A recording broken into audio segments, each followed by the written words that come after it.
하나님 말씀 마가복음 12장 28절로 34절 지난주 보셨던 말씀인데요. 한 번 더 보도록 하겠습니다. 마가복음 12장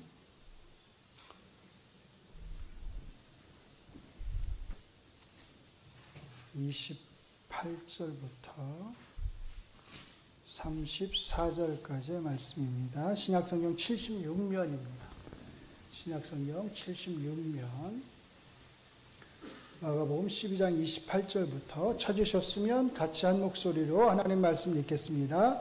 서기관 중 한 사람이 그들이 변론하는 것을 듣고 예수께서 잘 대답하신 줄을 알고 나와 묻되 모든 계명 중에 첫째가 무엇이니까? 예수께서 대답하시되 첫째는 이것이니 이스라엘아 들으라. 주 곧 우리 하나님은 유일한 주시라. 내 마음을 다하고 목숨을 다하고 뜻을 다하고 힘을 다하여 주 너의 하나님을 사랑하라 하신 것이요. 둘째는 이것이니 내 이웃을 내 자신과 같이 사랑하라 하신 것이라. 이보다 더 큰 계명이 없느니라. 서기관이 이르되 선생님이여 옳소이다. 하나님은 한 분이시오. 그 외에 다른 이가 없다 하신 말씀이 참이니이다. 또 마음을 다하고 지혜를 다하고 힘을 다하여 하나님을 사랑하는 것과 또 이웃을 자기 자신과 같이 사랑하는 것이 전체로 드리는 모든 번제물과 기타 제물보다 나으니이다. 예수께서 그가 지혜 있게 대답함을 보시고 이르시되 내가 하나님의 나라에서 멀지 않도다 하시니 그 후에 감히 묻는 자가 없도다. 아멘. 예, 프린트물 다 받으셨죠? 자, 프린트물 같이 보십니다. 자, 지난 시간에 이어서 제 42문, 지난번에 이제 절반, 그 앞부분 하나님을 사랑하는 것을 다뤘어요. 오늘은 이제 이웃을 사랑하는 것에 대해서 우리 한번 생각해 보려고 하는데요. 제가 문을 하고 여러분이 답을 하시겠습니다. 십계명의 요약은 무엇입니까?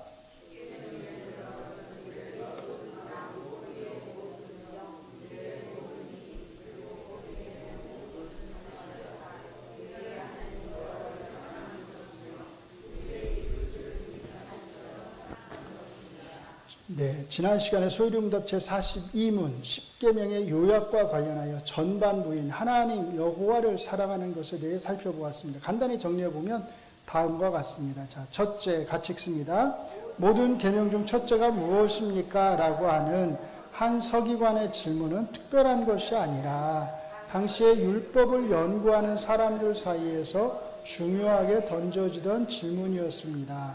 둘째, 하나님 여호와를 사랑하라고 하는 예수님의 답변은 쉐마, 무슨 뜻이에요? 쉐마가 들으라 라고 하는 뜻이에요. 쉐마라고 일컬어지는 신명기 6장 4절과 5절의 말씀을 인용하신 것입니다. 셋째, 이 말씀은 내 하나님 여호와를 사랑해야 한다고 하는 당위가 아니라 어떻게 사랑해야 하는지에 강조가 주어져 있습니다.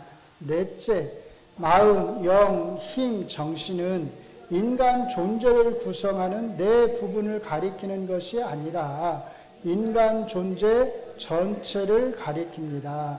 다섯째, 그러므로 이 말씀의 핵심은 내 존재 전체를 다하여 하나님 여호와를 사랑해야 한다는 것입니다. 하나님은 우리의 사랑을 단 1%라도 다른 신과 나누기를 바라지 않으십니다. 여섯째, 그 이유는 오직 여호와만이 하나이신 참 엘로힘 신이시기 때문입니다. 그렇죠? 엘로힘 복수지만 이 엘로힘 복수가 여호와에게 사용될 때는 단수의 의미를 갖는다고 그랬어요. 자, 이상의 것들을 기억하면서 이제 예수님이 하신 말씀의 후반부, 그게 뭐죠? 둘째는 이것이니 내 이웃을 내 몸과 같이 사랑하라 하신 것이라 하신 말씀을 생각해 보겠습니다. 먼저 서기관이 던진 질문과 예수님이 하신 답변 사이의 차이를 주목해야 합니다. 서기관의 질문은 한 가지였어요. 모든 계명 중에 첫째가 무엇입니까? 이게 질문이었잖아요. 즉 서기관은 제일 첫 번째 가는 계명 하나를 요구했습니다. 그런데 예수님은 이 질문에 사실 몇 개요? 2개의 계명을 들어서 답을 하십니다. 자, 그래서 첫째는 이렇게, 또 둘째는 이런 표현을 사용하셨어요. 자, 그렇다면 예수님은 왜 하나의 계명을 요구하는 질문에 2개의 계명을 들어서 설명하신 것일까요? 자, 같이 읽습니다. 왜냐하면 예수님은 이 2개의 계명을 2개의 서로 다른 계명으로 보지 않으셨기 때문입니다. 예수님은 이 2개의 계명을 계속요 하나로 보셨습니다. 자기의 존재 전체를 다하여 하나님을 사랑하는 것과 이웃을 자기 자신과 같이 사랑하는 것은 분리될 수 없다는 것입니다. 오늘날 우리가 생각할 때는 당연한 것처럼 보이는 수도 있는데요. 사실 이 둘을 하나로 보는 것은 쉬운 일이 아닙니다. 또 대부분의 사람들이, 예수님시다 한번 생각해 보세요. 대부분의 사람들이 이 둘을 하나로 보지도 않았을 것입니다. 하나님 사랑과 이웃 사랑을 서로 대등한 위치에 놓는 것에 과연 얼마나 많은 율법학자가 동의했을까요? 만약에 우리 성도님들한테 자, 하나님 사랑이 우선일까요? 이웃 사랑이 우선일까요? 이렇게 물으면 대개가 다 뭐라고 대답하겠어요? 당연히 하나님 사랑이 우선이지 이렇게 대답할 거 아니에요. 근데 예수님은 그게 같은 거야 이렇게 사실 답을 하신 거거든요. 아니 어떻게 하나님 사랑하는 것과 이웃을 사랑하는 게 같을 수 있지? 뭐 이런 생각을 우리가 할 수 있잖아요. 자, 이 둘을 하나로 보는 것은 사실 쉬운 일이 아닙니다. 또 대부분의 사람들이 이 둘을 하나로 보지도 않았을 것입니다. 하나님 사랑과 이웃 사랑을 서로 어떻게 해요? 대등한 위치에 놓는 것에 과연 얼마나 많은 율법학자가 동의했을까요? 모든 율법학자들이 이웃을 사랑해야 한다는 사실에 대해서는 당연히 동의했을 것입니다. 그러나 이웃 사랑을 하나님 사랑과 대등한 위치에 두어야 한다고 하는 것에 대해서는 동의하지 않았을 거예요. 여기에 대한 좋은 예가 하나 있는데, 자, 예수님이 종교 지도자들을 향해서 비난하신 게 있는데, 이거 뭐냐면 아버지나 어머니에게 드려야 할 것, 그걸 뭐라고 그러죠? 고르반이라고 하는 거잖아요. 그 드려야 할 것을, 아버지나 어머니에게 드려야 할 것을 누구에게요? 하나님에게, 하나님께 드리면 그 후에 아버지나 어머니에게 아무것도 드리지 않아도 된다고 한 고르반이라고 하는 전통에 대해서 책망하신 것이 이것을 잘 보여줍니다. 자, 부모 공경하는 것보다 누가 우선이에요? 하나님이 우선이란 거예요. 근데 부모 공경하는 것은 5번째 계명이잖아요, 사실. 종교 지도자들은 부모 사랑 5째 계명보다, 제5계명보다 하나님 사랑을 우위에 두었던 것입니다. 예수님이 하신 답변의 놀라운 독특성이 바로 여기에 있습니다. 서기관이 던진 질문은 그 이전부터 율법을 연구하는 자들이 흔히 던지던 것이라고 말씀을 드렸습니다. 그러므로 이 이야기에서 독특한 점은 서기관이 던진 질문에 있는 것이 아니라 예수님이 하신 답변에 있습니다. 같다는 거죠.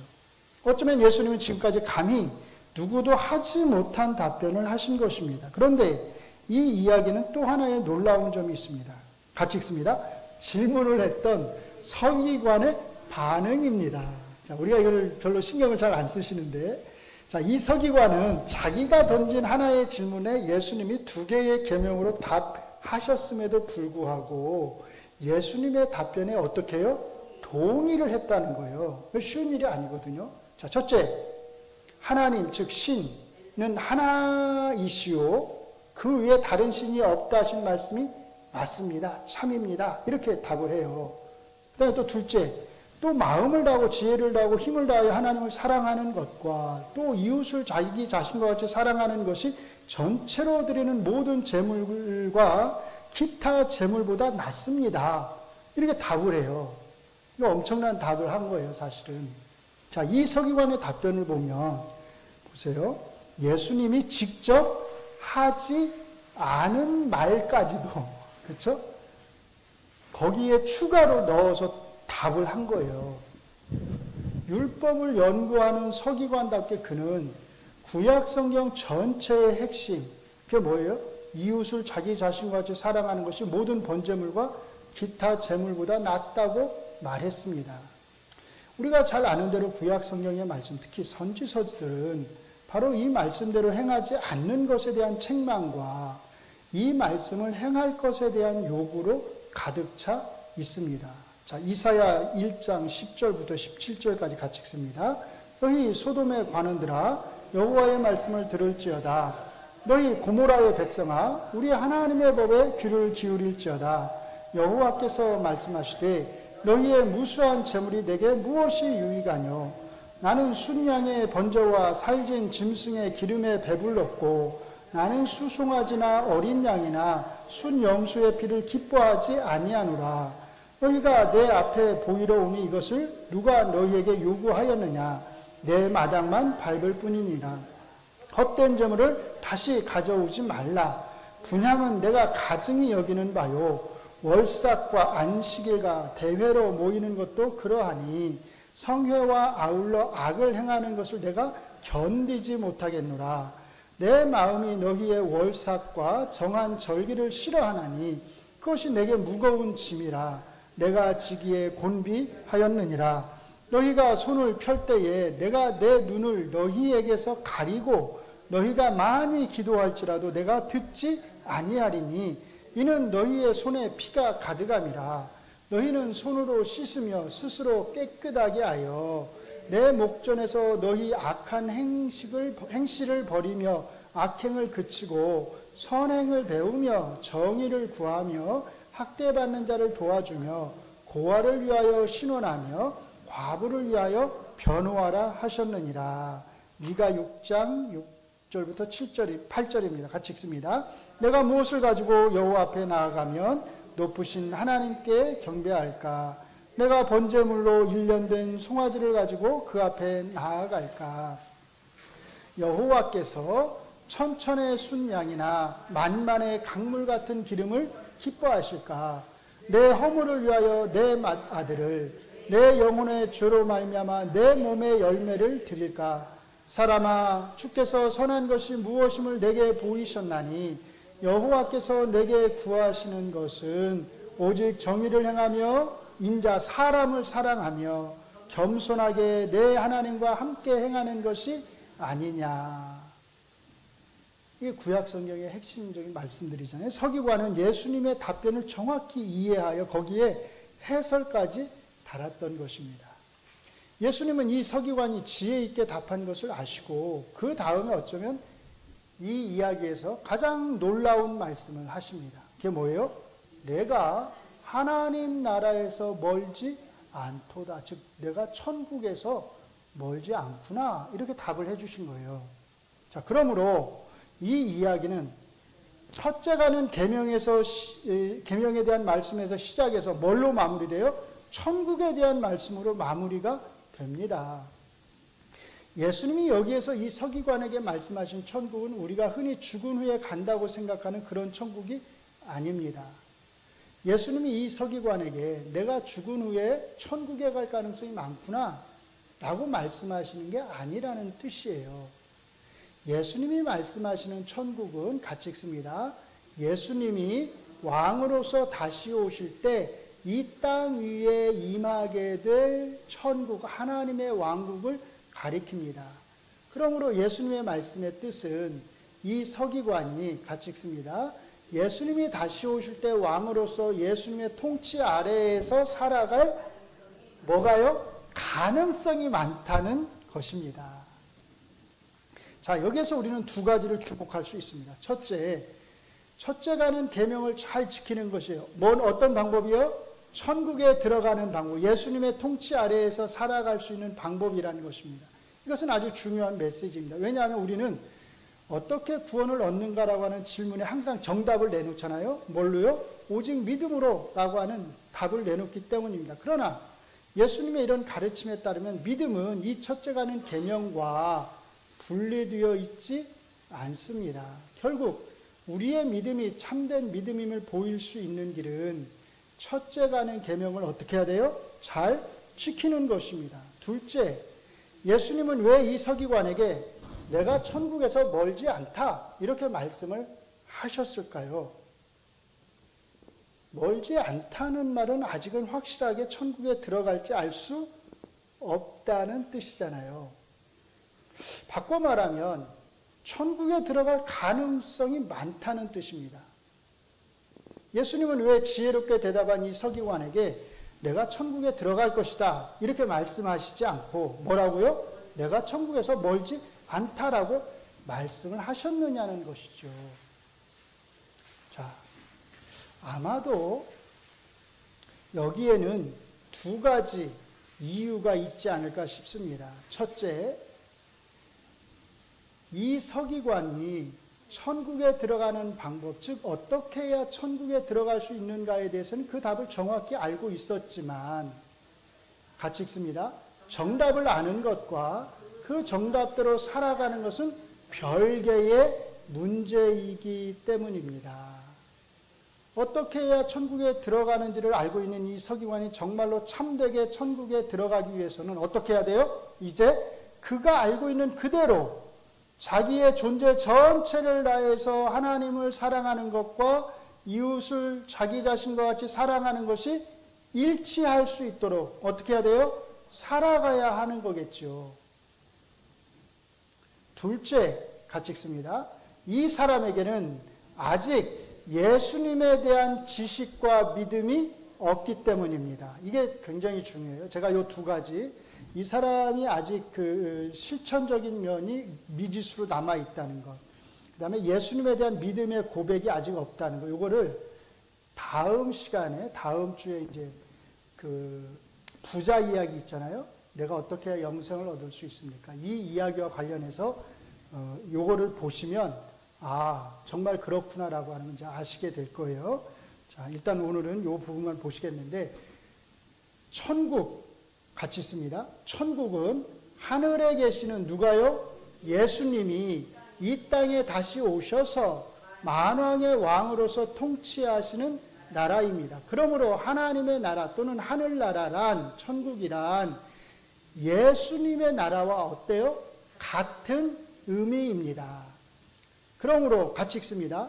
콜로새서 1장 13절은 그가 우리를 흑암의 권세에서 건져내사 그의 사랑의 아들의 나라로 옮기셨으니라고 말씀을 합니다.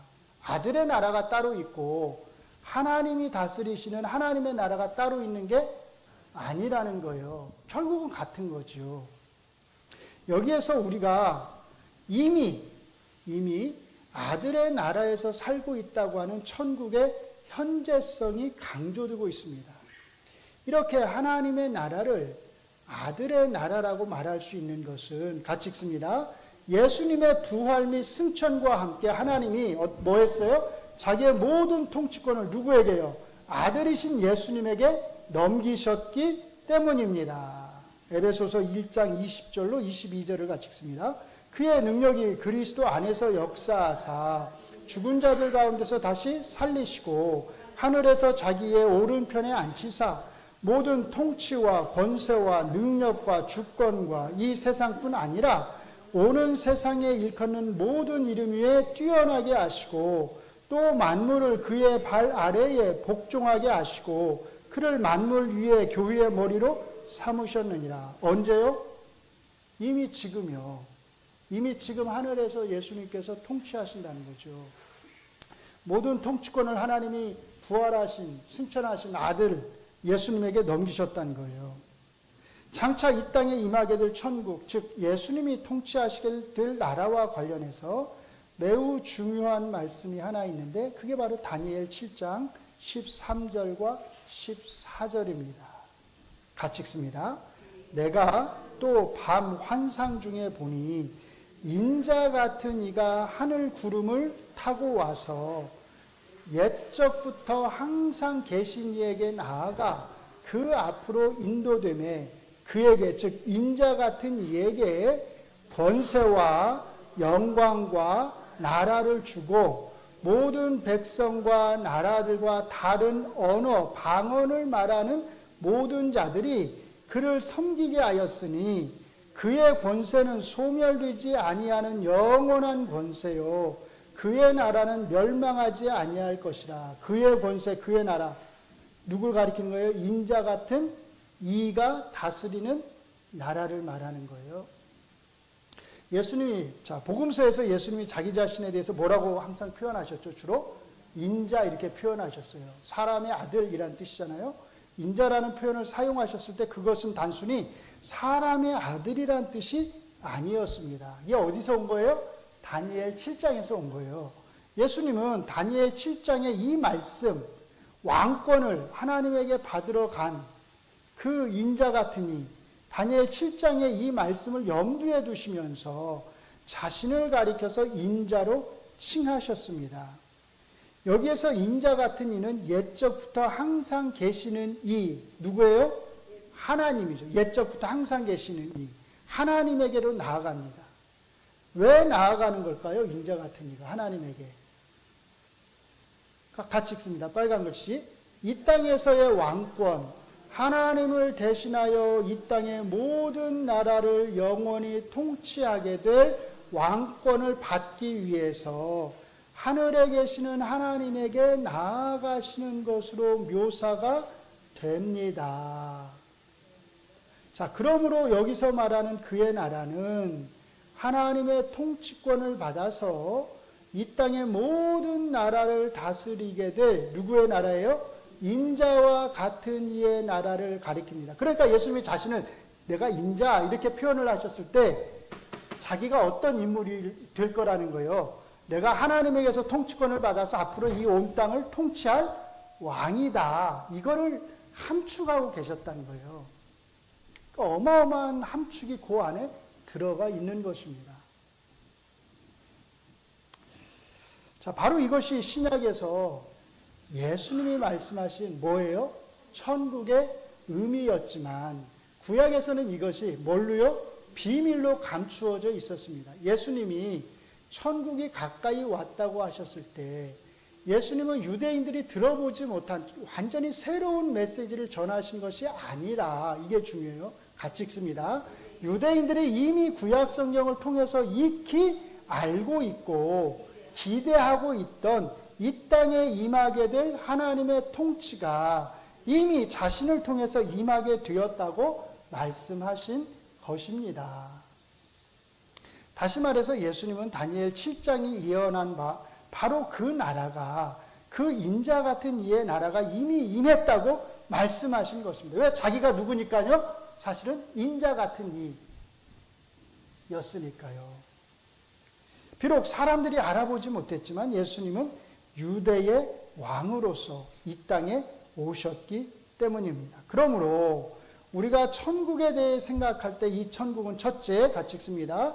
왕으로서의 예수님의 통치와 뗄 수가 없습니다. 둘째, 그리고 그 천국은 언제나 이 땅에서 만물을 통치하시는 것과 관련되어 있습니다. 그러므로 예수님이 서기관을 향해서 내가 천국에서 멀지 않다고 하셨을 때 예수님이 말씀하신 천국은 이 땅에서 예수님 자신이 통치하게 되는 나라를 가리키신 것이었습니다. 그러므로 다음의 사실이 매우 중요합니다. 같이 읽습니다. 하나님을 사랑하는 것과 이웃을 사랑하는 것이 일치되는 삶을 살았다 하더라도 그가, 이게 중요한 거예요. 그가 예수님을 알지 못하고 예수님을 믿지 않는다면 그는 천국에 들어갈 수 있어요? 들어갈 수 없습니다. 왜요? 하나님 나라, 천국은 곧 누가 통치하는 나라니까요? 하나님의 아들로서의 예수님이 통치하는 나라잖아요. 그런데 예수님을 모르고 어떻게 예수님이 통치하는 나라에 들어가서 살 수 있겠어요? 아무리 선한 삶을 산다 할지라도 들어갈 수가 없지요. 자, 예수님을 알지 못하는 사람이 어떻게 예수님이 통치하시는 나라에서 영원히 살 수 있겠습니까? 그 1 이렇게 돼 있죠? 1. 그 밑에 각주 1번 아래로 내려가 보시면 제가 거기 조금 설명을 해놨어요. 추가 설명. 자, 그걸 같이 읽어볼까요? 예수님이 이 땅에서 영원히 통치하시는 이 나라, 이 왕국이 바로 구약 성경의 선지자들이 종말론적으로 반복해서 예언한 다윗의 왕국이었습니다. 구약 성경이 말하는 다윗의 왕국은 하나님의 아들로서 예수님이 이 땅에 다시 오셔서 모든 나라와 민족을 통치하시게 될 나라를 가리키는 것이었습니다. 이스라엘 사람들은 이 다윗의 왕국이 이스라엘이라고 하는 특정한 나라의 땅에 세워지리라고 기대했습니다. 사도행전 1장 6절에서 제자들이 하늘로 올려지려고 하시는 예수님에게 주께서 이스라엘 나라를 회복하심이 이때니까 라고 물었을 때 그들은 바로 이런 기대를 드러냈던 것입니다. 그러나 제자들의 기대와 달리 신약성경은 온 땅에 다윗의 통치가, 즉 예수님의 통치가 임하게 되리라고 말합니다. 그리고 이 예수님의 통치, 천국에는 유대인뿐 아니라 예수님을 믿는 사람이라면 유대인과 이방인 사이에 아무런 차별이 없이 누구나가 다 참여할 수 있다고 말합니다. 다시 위로 올라가셔서요. 예수님이 서기관에게 천국에 들어갈 가능성으로 말씀하신 이유를 정리하면 그게 두 가지인 거죠. 첫째, 천국에 들어가는, 같이 읽습니다. 천국에 들어가는 방법에 대하여 자신이 알고 있는 대로 실천하며 살아가야 할 일이 남아있기 때문입니다. 둘째, 메시아이시며 구원자시요 왕으로서의 예수님에 대한 지식과 믿음이 필요했기 때문입니다. 자, 소요리 문답 제42문의 문답처럼 십계명의 요약이 하나님 사랑과 이웃 사랑이라면, 그리고 이것이 예수님의 말씀대로 천국에 들어가는 방법이라면 십계명 전체는 오늘날에도 우리가 지키고 따라야 할 하나님의 명령으로 남아 있습니다. 하나님 사랑과 이웃 사랑은 언제나 하나의 계명인 것을 기억하면서 단순히 이 사실을 아는 것에서 그치는 것이 아니라, 같이 읽습니다. 우리의 실천적인 일상적 삶에서 이 계명이 드러나야 할 것입니다. 이러한 삶을 위해서 항상 말씀을 알아가는 일에 힘쓰며 기도하기를 게을리하지 아니하고 무엇보다 성령님의 도우심을 의지하는 일에 힘써야 합니다. 우리는 이미 이 땅에 임한 천국 백성으로서 예수님의 통치 아래 살고 있는 거룩한 백성, 성도들이기 때문입니다. 아멘. 기도하겠습니다. 선하신 하나님, 우리에게 너무나 크신 선을 베풀어 주셔서 우리로 하여금 예수님의 통치 아래에서 이미 살아가게 하심을 감사합니다. 장차 임하게 될 예수님의 그 온전한 통치 아래에서 그 천국에서 우리가 영원히, 정말 영원히 살아가게 될 것을 믿습니다. 이것이 하나님이 우리에게 베푸신 놀라운 은혜임을 고백합니다. 이제 우리에게 주신 이 은혜가 헛되지 않도록 우리가 정말로 하나님 사랑과 이웃 사랑을 분리하지 않고 이것을 하나로 생각하면서 예수님의 가르침대로 이것을 하나로 생각하면서 우리의 그리스도인적 삶 속에서 이 모든 것들을 잘 실천해 나가게 하여 주시옵소서. 그럼에도 불구하고 우리가 이것을 알지만 아직 우리 안에 남아있는 죄성 또한 있음을 우리가 잘 알고 있습니다. 그러므로 우리가 더욱 말씀을 의지하면서 또 더 많이 기도하면서 무엇보다 우리 성령님의 도우심을 간절히 구하면서 성령의 충만함을 입어서 성령님에게 이끌리는 삶을 살아가기를 원합니다. 우리를 인도하여 주시옵소서. 예수님 이름으로 기도합니다. 아멘.